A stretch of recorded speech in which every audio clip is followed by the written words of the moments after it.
Bismillahirrahmanirrahim. Assalamualaikum warahmatullahi wabarakatuh.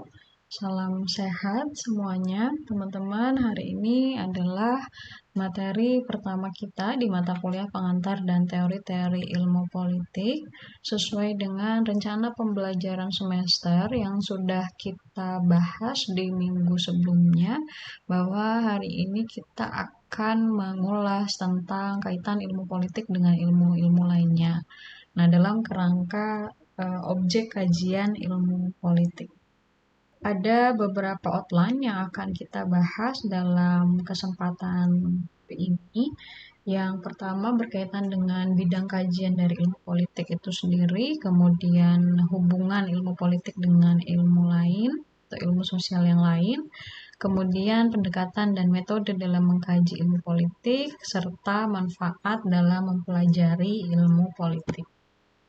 Nah, berbicara tentang ilmu politik, kita awali terlebih dahulu dari perkembangan ilmu politik, di mana perkembangan ilmu politik ini telah mengalami kemajuan yang cukup pesat, terutama setelah Perang Dunia Kedua. Terdapat dua pandangan, teman-teman, yang berhubungan langsung dengan munculnya ilmu politik sebagai satu disiplin ilmu. Di mana pandangan pertama melihat ilmu politik itu sebagai pengetahuan tertua di antara ilmu-ilmu pengetahuan sosial yang lainnya. Dan kedua, pandangan yang menganggap bahwa ilmu politik itu baru lahir pada abad ke-19. Nah, dalam perkembangannya, ilmu politik ini memang banyak dipengaruhi oleh ilmu-ilmu sosial yang lain, seperti ilmu sosiologi, psikologi, ilmu hukum, maupun ilmu sejarah itu sendiri. Nah, maka ketika kita berbicara tentang perkembangan ilmu politik tidak terlepas dari sejarah ilmu politik itu sendiri, di mana sesungguhnya bahasan atau telaah berkaitan dengan politik itu sudah mulai dilakukan ketika orang itu yakin mereka itu dapat membentuk pemerintahan sendiri sesuai dengan asas-asas yang dapat dipahami, gitu ya. Misalnya pemikir-pemikir atau filsuf-filsuf Yunani kuno yang awalnya itu dimulai dari Plato, kemudian Aristoteles sudah mengemukakan gagasan dan penalaran-penalaran berkaitan dengan kemanusiaan, gitu ya. Nah, titik tolak ini sangat penting karena pada saat itu, begitu, alam semesta itu tidak lagi dianggap sebagai daerah kekuasaan para dewa saja, begitu, tetapi dipahami dalam kerangka ilmu pengetahuan. Maka pemikiran tentang negara dan pemerintahan dimulai sekitar 450 sebelum Masehi di Yunani kuno. Jadi di Yunani kuno itu pemikiran tentang negara dan pemerintahan dimulai sekitar 450 sebelum Masehi. Seperti tercermin dalam karya-karya para filsuf, begitu ya, baik Plato, Aristoteles, Herodotus, dan lain sebagainya. Juga mulai munculnya tulisan-tulisan tentang negara dan pemerintahan di Asia, begitu ya, pada pusat-pusat kebudayaan tertua yang ada di Asia, seperti di India dan di Cina misalnya. Ada berbagai bentuk-bentuk kesusastraan, begitu ya, kesusastraan filsafat, misalnya seperti Dharma Sastra dan Alta Sastra yang ada di India, maupun karya-karya Konfusius misalnya yang ada di Cina. Nah, pemikiran mengenai negara dan pemerintahan ini juga kemudian bukan merupakan hal yang baru di Indonesia, begitu ya, di mana kita dapat menemukan pemikiran serupa di dalam kitab Negara Kertagama misalnya, maupun dalam berbagai hikayat-hikayat cerita-cerita adat, di mana memang mulai menyiratkan pemikiran mengenai negara dan pemerintahan. Nah, sehingga apabila ilmu politik dilihat sebagai suatu ilmu sosial, begitu, maka ilmu politik itu dilihat bagian dari ilmu sosial yang sudah memiliki dasar, kerangka, dan cakupan yang jelas itu pada abad ke-19. Nah, dalam sejarah perkembangannya, ilmu politik ini banyak dipengaruhi oleh ilmu-ilmu sosial yang lain seperti ilmu hukum, sosiologi, dan psikologi. Nah, ketika kemudian perkembangan ilmu politik ini banyak dipengaruhi oleh ilmu hukum, maka pusat perhatian utamanya adalah negara yang dikenal dengan tradisi atau pendekatan yuridis formal. Nah, tradisi yuridis formal ini dipengaruhi oleh ilmu hukum adalah juga mempengaruhi kajian-kajian ilmu politik di Indonesia.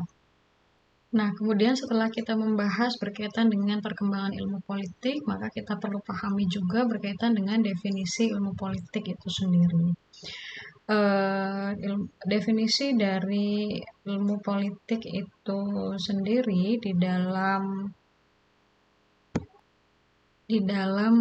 kepustakaan memang terdapat bermacam-macam definisi begitu ya ilmu politik dari berbagai ahli maupun filsuf ilmu politik. Di antaranya adalah Harold de Lasalle, misalnya politik itu mempelajari tentang pembentukan dan pembagian kekuasaan.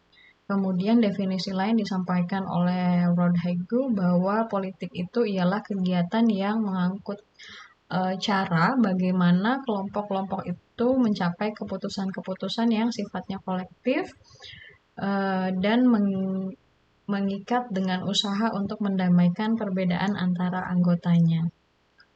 Kemudian definisi politik lain juga dari Roger F. Soltow bahwa ilmu politik itu adalah mempelajari tentang negara, tujuan negara, lembaga negara yang dalam hal ini melaksanakan tujuan tersebut dan hubungan antar negara dengan warga negaranya serta negara lainnya.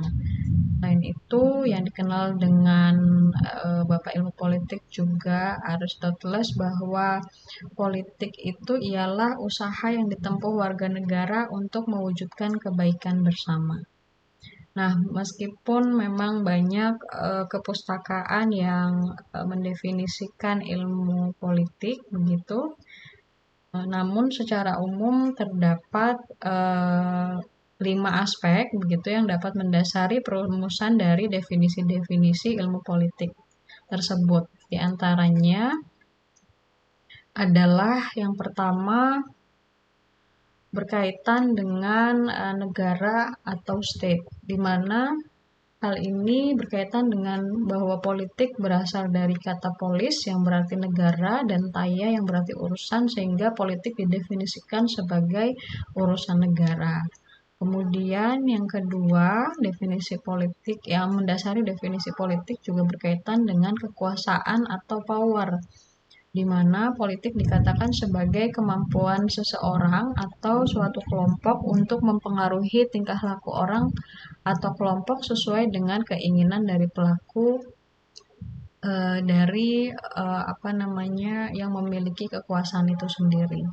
Kemudian yang ketiga yang mendasari definisi politik itu adalah berkaitan dengan pengambilan keputusan atau decision maker, di mana politik dianggap sebagai pengambilan keputusan kolektif atau kebijaksanaan umum untuk masyarakat seluruhnya. Selain itu, politik juga didefinisikan sebagai kebijakan atau policy, di mana politik ini adalah studi mengenai terbentuknya kebijakan untuk membangun masyarakat secara terarah.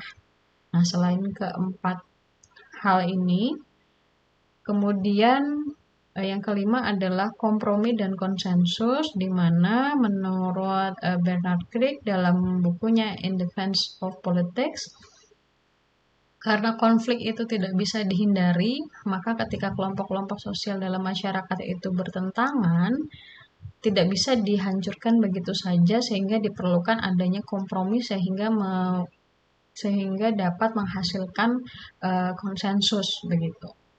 Kemudian yang mendasari definisi dari ilmu politik juga berkaitan dengan pembagian dan alokasi, di mana menurut David Easton dalam bukunya System Analysis of Political Life, mengatakan bahwa sistem politik adalah keseluruhan interaksi yang mengatur pembagian nilai-nilai secara otoritatif berdasarkan wewenang untuk dan atas nama masyarakat. Nah, ini adalah kurang lebih ke 6 hal yang mendasari atau yang menjadi penekanan dalam ilmu politik itu sendiri, dalam definisi ilmu politik itu sendiri. Nah, sehingga dari berbagai definisi tentang ilmu politik tersebut, kemudian muncullah berbagai bidang kajian utama dari ilmu politik itu sendiri. Nah, di antaranya bidang kajian utama dalam ilmu politik menurut Andrew Hayward dalam bukunya Politics, bahwa ilmu politik ini dibagi menjadi 5 kajian utama, di mana bidang kajian utamanya itu diantaranya adalah berkaitan dengan yang pertama teori politik, di mana teori politik di sini misalnya meliputi definisi dari politik, definisi dari pemerintahan, apa itu sistem, apa itu ideologi politik, apa itu demokrasi, begitu, apa itu negara, itu berhubungan dengan teori politik. Kemudian bidang kajian utama yang kedua berkaitan dengan bangsa-bangsa dan globalisasi, di mana menurut Andrew, bangsa-bangsa dan globalisasi ini meliputi bagaimana konsep nasionalisme, bagaimana politik subnasional, maupun bagaimana politik global. Nah, kemudian berkaitan dengan yang ketiga, berkaitan dengan interaksi politik, di mana terdiri dari membahas ekonomi dan masyarakat, bagaimana membahas budaya politik maupun legitimasi, bagaimana membahas berkaitan dengan partisipasi dalam pemilu misalnya, kemudian bagaimana partai politik dan sistem kepartaian, bagaimana kelompok-kelompok kepentingan, dan lain sebagainya. Kemudian bidang kajian utama dari ilmu politik lainnya yaitu yang keempat, mesin pemerintahan, di mana hal ini meliputi berkaitan dengan konstitusi, kemudian hukum dan yudikatif, kemudian lembaga-lembaga eksekutif, legislatif, kemudian juga birokrasi, termasuk juga militer dan polisi. Kemudian bidang kajian utama lainnya dari ilmu politik yaitu kebijakan dan kinerja sistem, yang meliputi bagaimana proses kebijakan dan kinerja sistem politik tersebut. Tadi kita sudah bahas, teman-teman, bahwa ilmu politik itu tidak dapat terlepas dari pengaruh ilmu-ilmu sosial lainnya, begitu ya. Di antaranya berikut adalah beberapa hubungan ilmu politik dengan ilmu-ilmu sosial lainnya, yaitu yang pertama adalah hubungan antara ilmu politik dengan ilmu sosiologi, misalnya di mana ketika ilmu sosiologi itu mempelajari tentang latar belakang, susunan, dan pola kehidupan sosial dari berbagai golongan dan kelompok masyarakat, maka nantinya itu akan mempengaruhi keputusan kebijakan dalam politik itu sendiri. Kemudian yang erat kaitannya juga dengan ilmu politik, hubungan antara ilmu politik dengan ilmu hukum, teman-teman, di mana ilmu hukum ini tentu sangat dipengaruhi oleh ilmu politik, karena hukum itu sendiri adalah merupakan keputusan-keputusan politik, dan pelaku-pelaku politik itu juga dapat menerima otoritas dari institusi-institusi hukum, gitu ya, sehingga hukum dan politik mempunyai hubungan timbal balik. Dan kemudian hubungan ilmu politik dengan ilmu sosial lainnya misalnya dengan geografi, di mana beberapa faktor yang menyangkut geografi seperti misalnya bentuk daratan, kemudian perbatasan dengan negara lain, kepadatan penduduk, potensi yang dimiliki oleh wilayah tertentu misalnya, dan lain sebagainya, tentu semuanya memiliki pengaruh politik yang perlu diperhitungkan. Nah, kemudian hubungan ilmu politik dengan ilmu-ilmu lainnya juga dengan ilmu ekonomi misalnya, di mana prinsip-prinsip yang ada di dalam ekonomi itu dapat diadopsi oleh ilmu politik dalam hal pengambilan keputusan melalui berbagai kebijakan dengan sistem politiknya, di mana tujuannya adalah untuk kemakmuran ekonomi dalam membangun suatu masyarakat. Nah, selain itu, ilmu yang juga berhubungan dengan ilmu politik, di antaranya adalah ilmu psikologi, terutama psikologi sosial yang dapat mempengaruhi berbagai hasil keputusan dalam kebijakan-kebijakan politik dan kenegaraan, begitu ya, dengan memperhatikan sikap dan tindakan-tindakan sosial masyarakat yang pada akhirnya melahirkan input berupa tuntutan-tuntutan, begitu ya, dalam sistem politik. Kemudian ini juga yang berhubungan dengan ilmu politik adalah ilmu sejarah, di mana ilmu sejarah itu banyak menyumbangkan fakta-fakta masa lalu untuk diolah dalam ilmu politik lebih lanjut. Nah, para ahli ilmu politik ini selalu mencoba menemukan dalam sejarah itu sendiri pola-pola tingkah laku politik atau patterns of political behavior. Nah, selain adanya hubungan antara ilmu politik dengan ilmu-ilmu lainnya, begitu, kita juga dapat mengkaji ilmu politik dari berbagai pendekatan. Ada 5 pendekatan yang dapat kita gunakan ketika kita akan mengkaji ilmu politik, yaitu yang pertama pendekatan legal atau institusional, yang kedua pendekatan perilaku dan pasca perilaku, yang ketiga pendekatan neo-Marxis, yang keempat pendekatan pilihan rasional, dan yang kelima pendekatan institusionalisme baru. Kita akan bahas satu persatu pendekatan-pendekatan dalam mengkaji ilmu politik.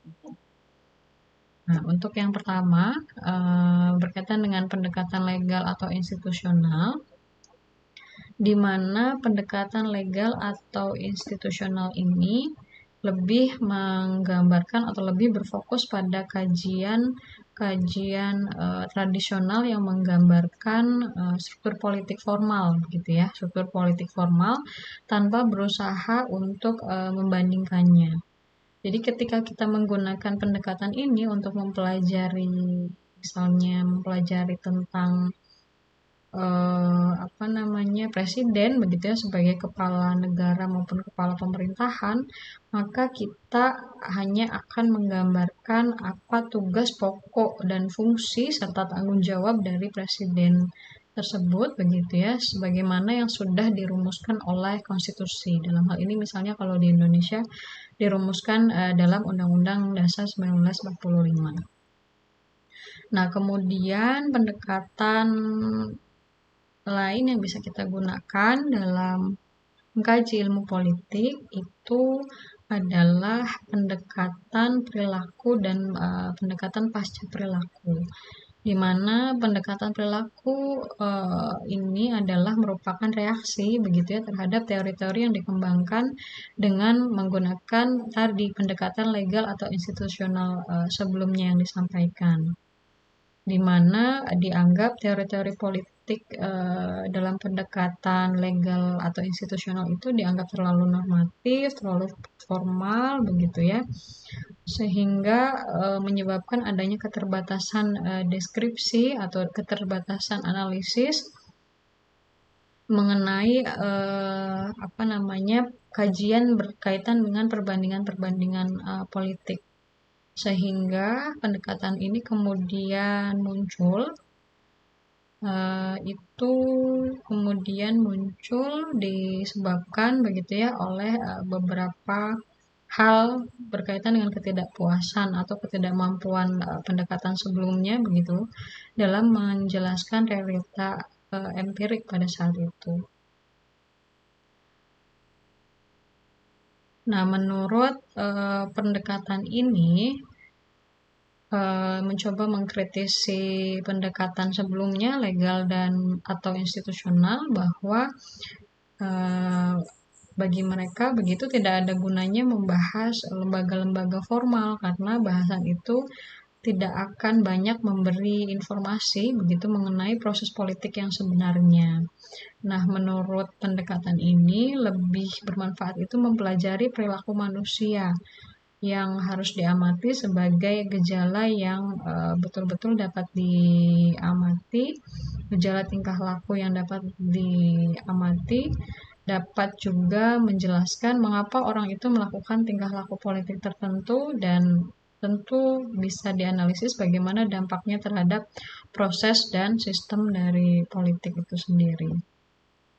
Kemudian pendekatan yang ketiga berkaitan dengan pendekatan neo-Marxis, di mana pendekatan neo-Marxis ini berfokus pada bahwa kekuasaan serta konflik yang terjadi di dalam negara itu karena adanya berbagai konflik kelas yang terjadi. Nah, bagi kelompok pendekatan ini menganggap bahwa gejala politik itu seharusnya dapat dilihat dalam rangka konflik antar kelas, di mana terjadinya konflik-konflik seperti konflik etnis, agama, dan konflik-konflik lainnya tentu berhubungan erat dengan adanya konflik kelas. Sehingga menurut pendekatan ini, konflik kelas itu bukan terjadi di antara para pemilik produksi yang yang memiliki fasilitas begitu atau mempunyai fasilitas, tetapi mempunyai latar belakang sosial dan pendidikan yang sama begitu ya. Nah, kemudian konflik kelas ini menurut pendekatan atau kaum neo-Marxis ini menurutnya harus ditransformasi secara total begitu. Ditransformasi secara total dengan melakukan perkembangan-perkembangan atau perubahan-perubahan yang revolusioner begitu, dengan menghapuskan ketidakadilan dan kemudian membentuk tatanan masyarakat yang memenuhi kepentingan seluruh rakyatnya, tidak hanya kepentingan para kaum borjuis saja begitu ya, atau yang memiliki fasilitas dan mempunyai fasilitas. Sehingga pendekatan neo-Marxis ini berfokus atau penekanan utamanya pada kegiatan negara dan konflik antar kelas. Kemudian pendekatan lainnya dalam mengkaji ilmu politik itu adalah pendekatan rational choice atau pilihan rasional, di mana pendekatan ini sebuah pendekatan politik baru yang ada di dalam ilmu politik, yaitu di mana pendekatan ini lebih menekankan pada masalah ekonomi di mana ekonomi ini dianggap menjadi sangat penting dan sangat mempengaruhi ilmu-ilmu sosial yang lain termasuk ilmu politik. Maka kemudian muncul juga bidang kajian yang mencakup ekonomi dan politik begitu ya, yang merupakan bentuk perkembangan dari variasi-variasi rational choice, public choice maupun collective choice, di mana pandangan mengenai rational choice ini atau paham pendekatan ini memperlihatkan keterkaitan erat antara politik dan ekonomi, di mana melihat bahwa pilihan-pilihan itu ditentukan oleh pertimbangan tentang keuntungan dan kegunaan yang paling maksimal bagi dirinya. Selain itu juga penekanan atau inti dari teori rational choice ini berkaitan dengan optimalisasi kepentingan dan efisiensi. Kemudian pendekatan lainnya dalam mengkaji ilmu politik adalah pendekatan institusionalisme baru, di mana pendekatan ini atau pendekatan institusionalisme baru ini muncul begitu terhadap reaksi dari pendekatan-pendekatan sebelumnya, terutama pendekatan institusional begitu ya, di mana bagi pendekatan institusional baru ini negara itu sebagai institusi merupakan aktor tersendiri yang independen dari dan tidak merepresentasikan kelas-kelas atau kelompok yang berada di dalam masyarakat. Sehingga institusi politik itu dapat dipahami sebagai aturan permainan atau rule of the games yang dapat dilihat dari berbagai sudut, bukan hanya dari sifat formalnya saja, tetapi juga informal, yaitu kebiasaan, norma sosial, adat istiadat, baik yang tertulis maupun yang tidak tertulis, begitu. Nah, dalam pengertian yang lebih sempit, maksudnya adalah institusionalisme baru itu bisa diartikan sebagai tata tertib lah ya, begitu, untuk mengatur perilaku sekelompok manusia dalam pembuatan keputusan gitu ya, yang dilaksanakan oleh aktor-aktor yang mempunyai kekuasaan untuk melakukan hal itu. Nah, dengan demikian, sebuah organisasi itu dapat tertata melalui berbagai pola perilaku yang teratur oleh peraturan yang telah diterima, dapat dikategorikan sebagai institusi. Di mana memang keberadaan institusi politik yang ada di dalam masyarakat itu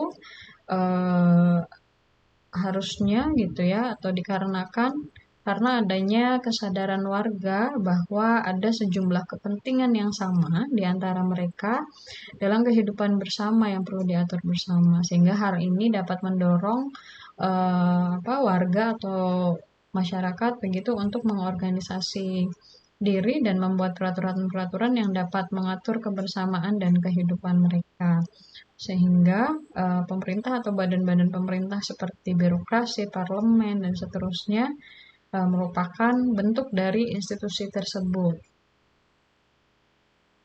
Nah, apa kegunaan dari institusi politik tersebut? Sederhananya begitu ya, dapat dikatakan institusi tersebut dapat dipastikan adanya atau memiliki aturan-aturan atau pola pengaturan yang mengatur kehidupan bersama atau mengatur kepentingan kolektif begitu yang ada di dalam sebuah masyarakat.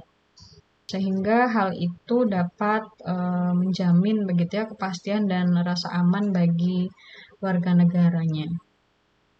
Nah, kemudian selain pendekatan dalam mengkaji ilmu politik, kita juga dapat menggunakan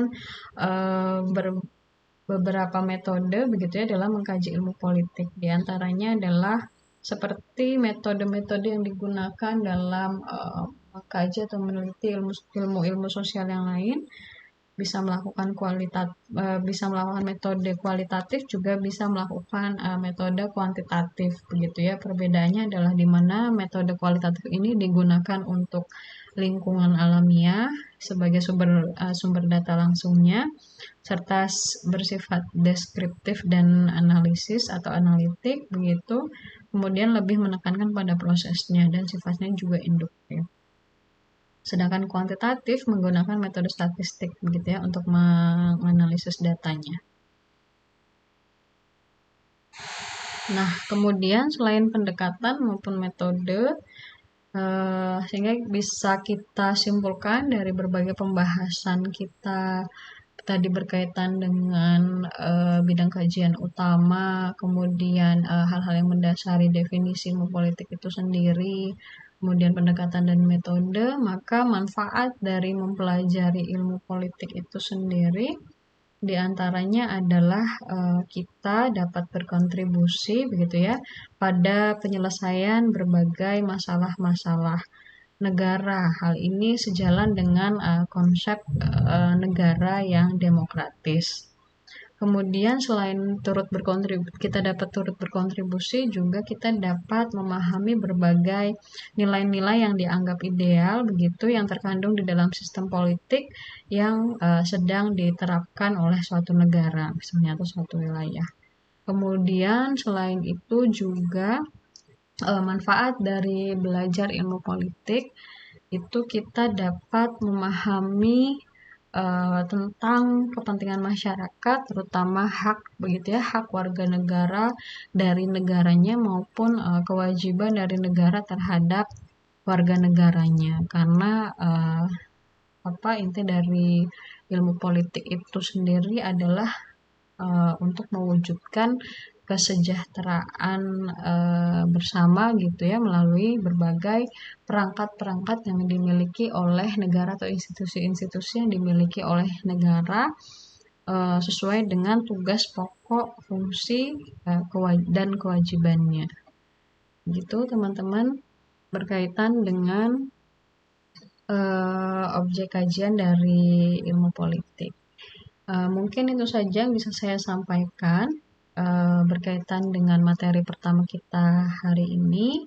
Untuk mengelaborasi lebih jauh berkaitan dengan materi ini, saya buka kesempatan diskusi ya, diskusi kita lanjutkan di WhatsApp group gitu ya, agar lebih interaktif.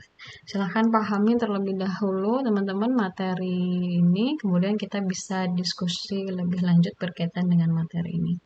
Terima kasih atas perhatian dan kerjasamanya. Mudah-mudahan setelah ini akan ada diskusi yang sangat menarik berkaitan dengan materi ini.